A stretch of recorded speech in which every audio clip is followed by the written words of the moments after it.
la gente te admira, todo el mundo te voltea a mirar y eres ícono y eres un punto de referencia y un modelo a seguir, pues es lógico que las mujeres te admiren, que las niñas quieran ser como tú y que los hombres quieran estar contigo. Entonces uno sí tiene que tener será unos valores o no sé, tener muy claro quién es uno para no dejarse llevar por ese, porque eso es un tsunami o una avalancha o una bola de nieve que va creciendo, eso es muy difícil. Bueno, bien, usted estaba con muchísimos compromisos, con viajes, con contratos, con una cantidad de cosas, pero la vida le estaba debiendo algo que usted quería mucho, hijos. Sí. Ese era su gran deseo y contrajo nuevamente matrimonio, ¿no? Sí, conocí a Humberto, que es el papá de los trillizos, y eso fue, ahí sí descubrí lo que era el amor.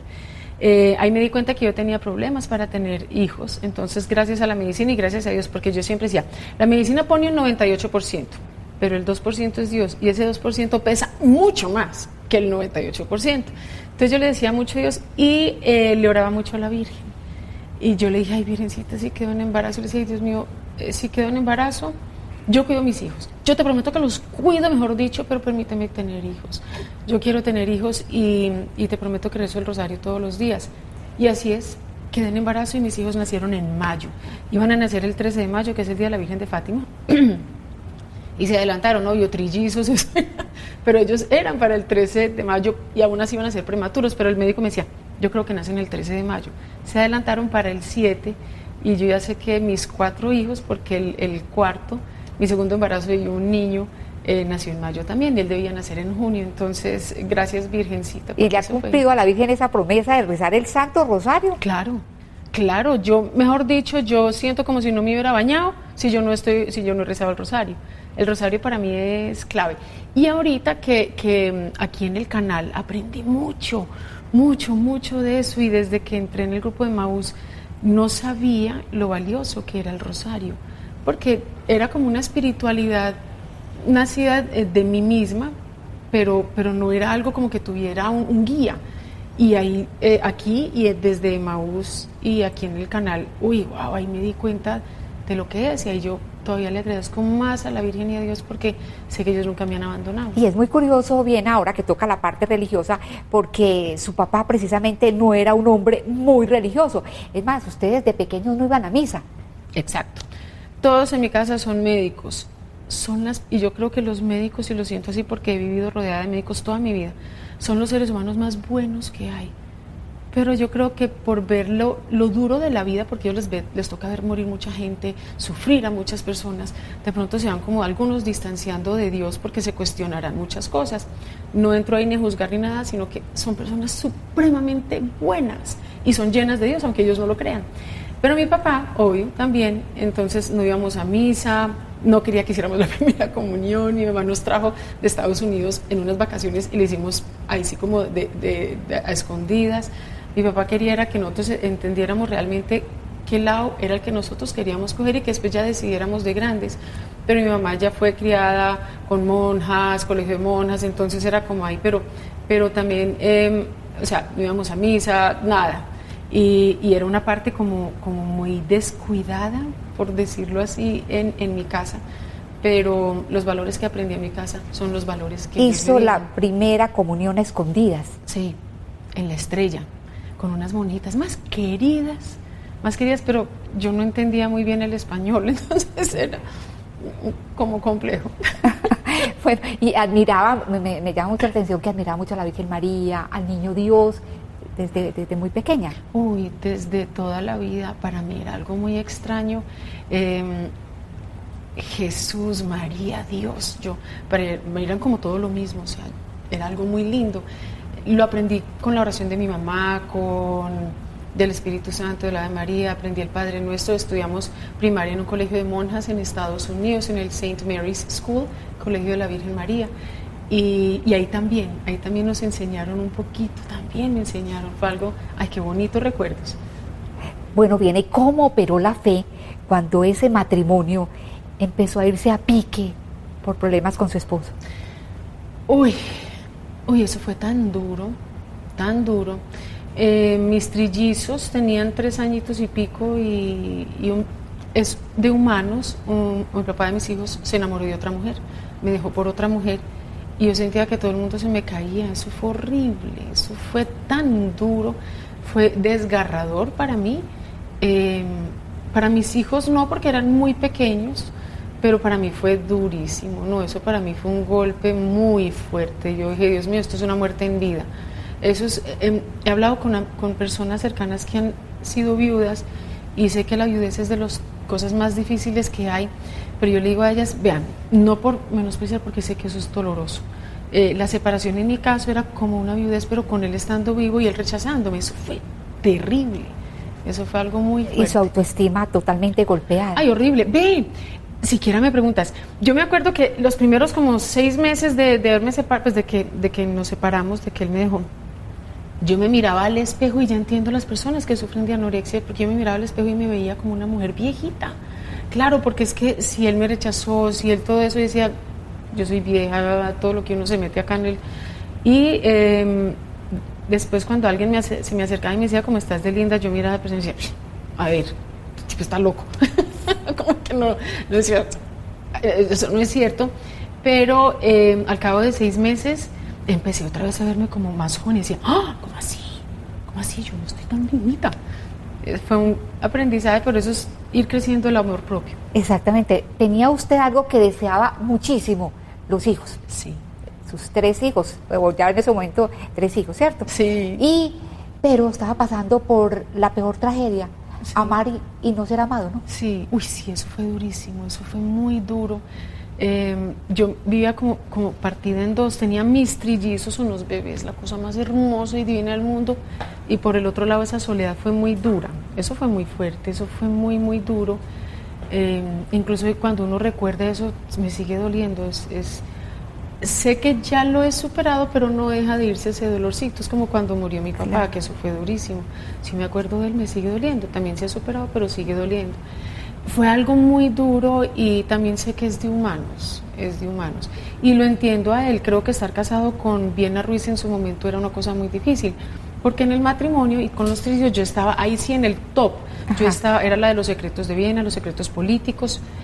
El rating mío era de 38 a 42 puntos diarios, entonces era un asedio impresionante, muchos hombres detrás de uno que no respetaban, pero pues yo siempre era con él, pero yo creo que era algo muy agobiante para un humano normal, siendo que yo también soy normal, pero pues digamos que cuando uno está frente a las cámaras y todo eso es como distinto, y Humberto le dio muy duro eso, el sentir como que tantos hombres y que tanta gente, y él quería era un hogar y teníamos recogido. El hogar, pero era un hogar con una mujer muy famosa en ese momento, entonces para él eso era muy duro, pues fue muy duro.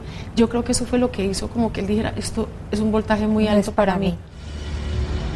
Bueno, continuamos con la entrevista a Viena Ruiz, presentadora, modelo, mamá por excelencia, actriz, en fin, ha desempeñado muchos papeles. Sí. Y precisamente, Viena, cuando uno ve una mujer famosa, uno piensa que toda su vida es rosa, que todo es maravilloso, y uno se hace el ideal de que dicha vivir en los zapatos de esa persona, ¿cierto? Sí. Pero en su caso yo veo que su vida ha sido una montaña rusa, ¿no? Ay, Dios mío, sí, lo que tú acabas de decir es cierto. Cuando la gente se le acerca a uno y dicen, ay, qué rico salir en televisión aquí. Y sí, es rico, pues si a uno le gusta, tiene una presión muy grande y eso es muy difícil de llevar. Pero la vida de uno es la vida de un ser humano normal. He tenido muchos picos. Mi vida no ha sido así. Mi vida ha sido pum, pum, pum, pum, pum, pum, pum. Esto ha sido qué cosa. un roller coaster. Impresionante. Con grandes satisfacciones, pero también con dramas profundos. Muchas lágrimas y muchas cosas, pero bueno, eso es parte de la vida y también derrumbar el mito de las mujeres como intocables. Sí, eso no existe. No hay, con el padre en el programa aprendí algo muy cierto, porque todos a veces decimos, la vida es linda, la vida es difícil y hay que tenerlo claro. Pero cuando uno vive la vida llena de Dios, esa vida tiene un sentido, un propósito y un camino. Entonces ya uno empieza a ver que la vida es difícil, pero tiene un para qué. ¿Sí? No por qué me está sucediendo, sino, ay, ¿para qué? Ok, ya aprendí esto, ya aprendí. Es eso. Y en mi caso, creo que Dios a veces te pone a enfrentar los miedos. Yo le tenía miedo a la soledad, estoy en este momento sola, pero acompañada, rodeada de gente y también disfrutando de mi propia compañía. Le tenía miedo al cáncer, tuve cáncer. Le tenía miedo a quedar sin trabajo, quedé sin trabajo y perdí todo el dinero de toda mi vida y eso también yo le tenía miedo. Y creo que Dios, después de todas estas lecciones que he aprendido, me ha demostrado, primero que sin Él yo no soy nada. Y cuando uno toca fondo, es cuando uno se da cuenta que la solución, por ejemplo, lo último fuerte mío que fue, había superado pues lo del cáncer, gracias a Dios, y de pronto me veo sin trabajo, había perdido todos los ahorros de toda mi vida, que yo siempre había sido tan juiciosa. Eso es otra lección de Dios, vivir el presente. Y me veo ahí, y a ti las cuentas te siguen llegando. Y yo tenía ahí 4 hijos y yo decía, oh, ¿y ahora aquí qué voy a hacer? Además que en ese momento era una cosa a nivel nacional que fue muy fuerte, sin que yo hubiera tenido nada que ver, pero ciertas puertas se cerraron. Y ahí dije, bueno, ¿qué voy a hacer? Y ahí fue cuando Dios me mostró un camino. Exactamente, ya vamos a llegar. Pero a ver, después de ese momento tan difícil que usted pasó, cuando se dio cuenta de la infidelidad de su esposo, cuando se separan, usted le volvió a dar otra oportunidad al amor. El amor volvió a tocar a su puerta y usted dijo sí. Sí, romántica empedernida, pero nada que hacer. Le di otra oportunidad a la vida, pero digamos que fue una oportunidad muy curiosa porque nunca vivimos juntos. Yo decía, este es mi espacio y tú estás en tu espacio. Y era como, sé que las relaciones modernas dicen que eso es lo mejor, yo lo viví, yo lo hice, o sea, chuleado. Y hoy te puedo decir que eso no es así, o en mi caso, pues no es así. No, yo creo que para uno realmente vivir en pareja, uno tiene que vivir en pareja y poder realmente vivir el matrimonio como debe ser. Entonces creo que esa parte no funcionó, pero mi corazón siempre estaba abierto. Y ahorita que estoy sola con mis hijos, estoy en un punto tan rico, Miriam, que yo digo, Dios mío, ¿qué será esto tan raro? Porque cuando vivía en Bogotá y llevo 2 años viviendo en Medellín, feliz, el mejor regalo que Dios me puede haber dado fue haberme devuelto a mis raíces acá a Medellín. Y en Bogotá, sola, pues allá no hay familia, nadie, muy pocos amigos. Hoy te digo que de amigos de Bogotá no me queda nadie, porque esas otras lecciones cuando uno toca fondo es rico porque es un buen colador de amistades. Entonces, en Bogotá, cuando yo estaba allá y terminaba una relación, el síndrome de la fama, entonces se te acercaban muchas personas y yo realmente, a pesar de tratar de no caer ahí, uno termina cayendo, o tal vez la debilidad humana, el miedo a la soledad hacía que yo también me enganchara fácil con otra persona. Y ahorita llevo separada 2 años y estoy sola, pero no estoy sola. El sábado y el domingo estoy con mi mamá, con mis hermanas, con mis hermanos, con mis hijos. Estoy aprendiendo a disfrutar de mi familia y eso es una bendición enorme. Estoy feliz. Exactamente. Bueno, pero continuamos con esto de la relación. ¿Cómo fue para usted en un determinado momento, cuando estaba en esta tercera relación, enamorada, verse envuelta en un gran escándalo debido a los problemas que tenía su esposo con la justicia colombiana? ¿Cómo fue eso? Yo no sé si la gente se recuerda el caso de Interbolsa, que eso fue como tan terrible y resulta que se vio involucrado en ese coso. Ahora, ¿qué pasa? Yo no voy a juzgar, porque yo creo que esas son las primeras cosas que Dios nos enseña. Yo no juzgo, pero cuando la persona que tú quieres se va a trabajar, pues uno confía en esa persona. Y yo la verdad, yo creo mucho en esa persona. Creo que hay muchas falencias en la justicia colombiana, pero yo no voy a juzgar nada de eso ni me voy a meter ahí en nada. No, es lo importante acá de la entrevista, ¿no? Fue un momento muy difícil porque a raíz de ese caso yo tenía todos mis ahorros invertidos ahí.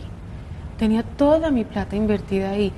Cada vez que yo hacía un comercial de televisión, en mi casa siempre me enseñaron, hay que ahorrar para la vejez, hay que ahorrar para la vejez, y es algo también muy gringo, hay que ahorrar para la vejez tú estar tranquila. Entonces yo tenía todos mis ahorros, un comercial, cuando yo renunciaba, cuando paraba un trabajo que siempre te dan una liquidación, que las exenciones, todo lo tenía invertido ahí, todo. Y estaba en un punto de la vida muy sabroso porque yo ya tenía la plata para mi vejez y para pagarle la educación a mis hijos en ese momento, a los trillizos. Y 15 días antes de que todo esto se desplomara, pues mis ahorros, mi plata, mi todo, quedé en embarazo. O sea, sabía que estaba en embarazo. 15 días antes de que todo esto, supe que estaba en embarazo. Entonces yo estaba feliz y a los 15 días pasa esto y yo, ¡oh!